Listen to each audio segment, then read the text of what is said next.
The fundamental purpose of this afternoon's presentation is to help participants in this setting understand the risks inherent in the messages that family business academics and advisors have been giving people literally for generations. And I think inadvertently the cynical way to look at it would be to say we've been doing it deliberately.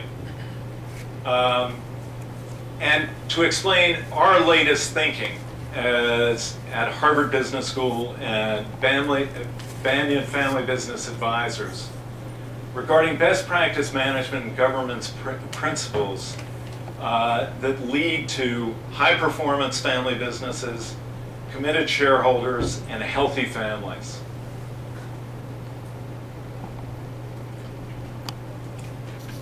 Before I start, I'm going to talk briefly about a new definition that's being used quite frequently in the field, which is, as opposed to family business or family business system, family enterprise.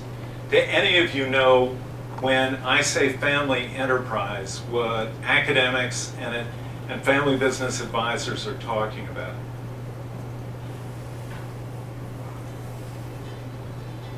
Have you ever heard it used before?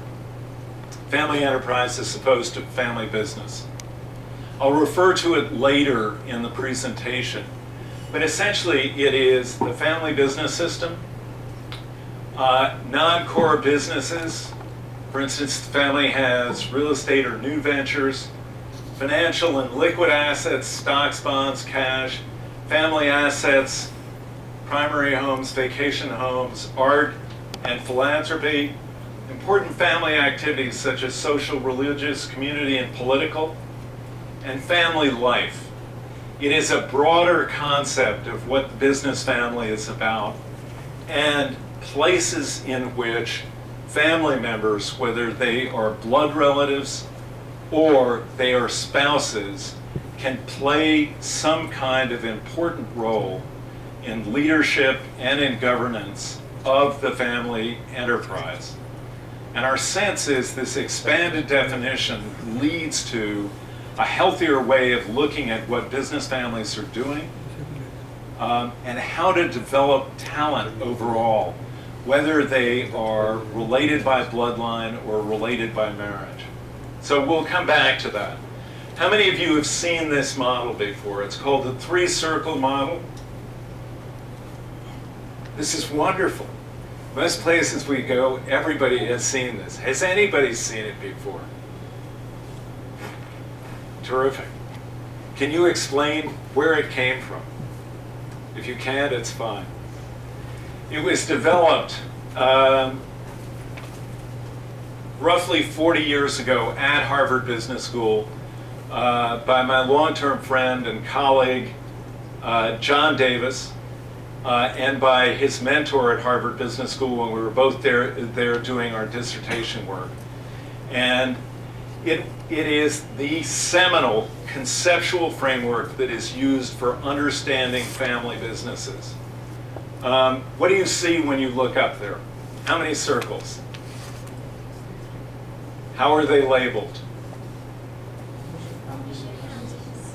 Okay, so the basic model was incredibly simple and elegant in that sense. John and Ron were struggling. They had worked in the small company management executive program at Harvard Business School for many years, and they noticed that many of the participants came from family businesses, and that when they talked about business issues or ownership issues, people lit up, but they also wanted to talk about their families. So John and Ron said, we need to think about what's really different about family businesses and why they're more challenging to manage than broadly held traditional public companies. They went up to a whiteboard and they drew these three overlapping circles. Now, it's elegant in its simplicity because it says there are three constituencies that you need to think about when you're thinking about family business: the family, the business, and the ownership group. When your fathers or your grandfathers or great-grandfathers or mothers started their businesses, these three circles literally probably overlapped.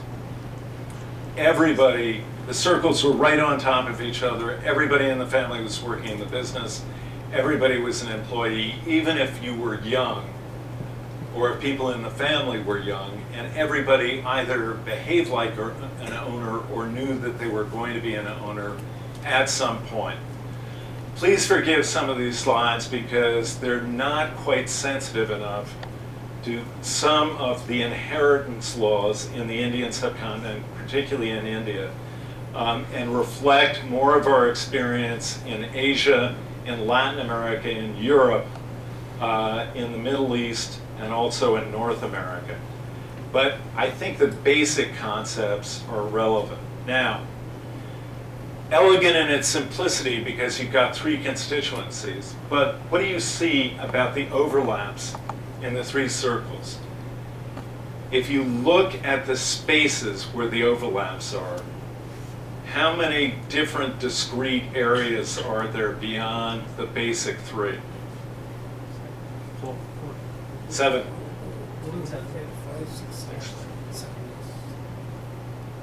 Okay?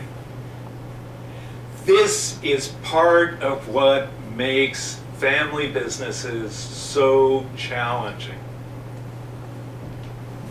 If you are a family member who is an owner and the business has an extraordinarily good year, but if you're in this particular constituency or area of the three-circle model, you are not working in the business.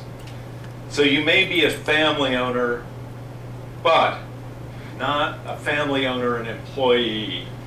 And you look sometimes longingly at your brother or your sister or cousins who have a car and a driver and a salary and bonuses. And this has been a particularly good year. The business has done extremely well and thrown off a ton of profits. So you're sitting on the sidelines here. You've been loyal, patient capital. And you're thinking, boy, I wonder what dividend policy will be like this year. Will there be a distribution to me as a patient, quiet, loyal owner of the business? Now,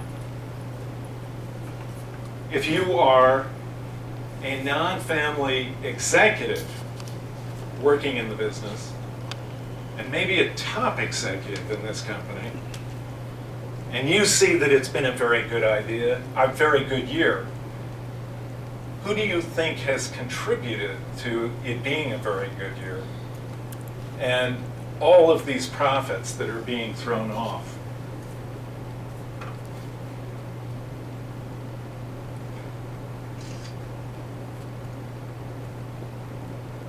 Do you think it's just family members who have contributed to the profits? It's employees also. So if you're in that position,